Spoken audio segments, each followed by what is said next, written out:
लेकिन हमारा मकसद एक ही होना चाहिए कि यीशु के आगमन पर हमें उसके साथ जाना है और उसके लिए हमें अपने आप को रोज तैयार करना है। और उसके लिए चाहे हमें शरीर की मात रोज खानी पड़े, चाहे हमारा शरीर रोज हारे, लेकिन हमें अपनी आत्मा को रोज प्रबल करना है। मैं आपको सच कह रहा हूं, हालेलुया। क्योंकि अगर आपने ऐसा नहीं किया तो आप अपनी आत्मा को खो बैठेंगे, और जिस दिन आपने अपनी आत्मा को खो दिया, आपका ज्ञान, आपका इतने सालों का परमेश्वर में होना सब व्यर्थ हो जाएगा, कुछ भी नहीं हासिल होगा। दाऊद ने सब कुछ खो दिया एक बैतसदा के लिए। उसके पास रानियों की कमी नहीं थी, लेकिन उसने खो दिया क्योंकि वो चौकन्ना नहीं था।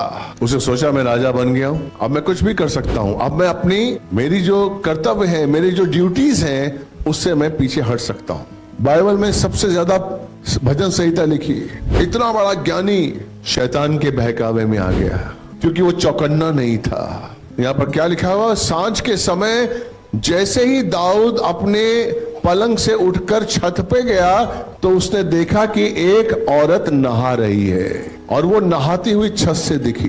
क्योंकि वो चौकन्ना नहीं था, वो शैतान के षड्यंत्र में आ गया। हालेलुया। आप क्या समझते हैं, ये अचानक हो गया क्या? ये शैतान की चाल है। इसलिए मेरे भाई, मेरी बहन, हमें हर पल चौकन्ना होना है। किस तरीके से, किस ओर से शैतान हमारे जीवन में काम कर सकता है, कैसे शैतान हमको भरमा सकता है। शैतान रात दिन आप पर दोष लगाने के लिए काम कर रहा है।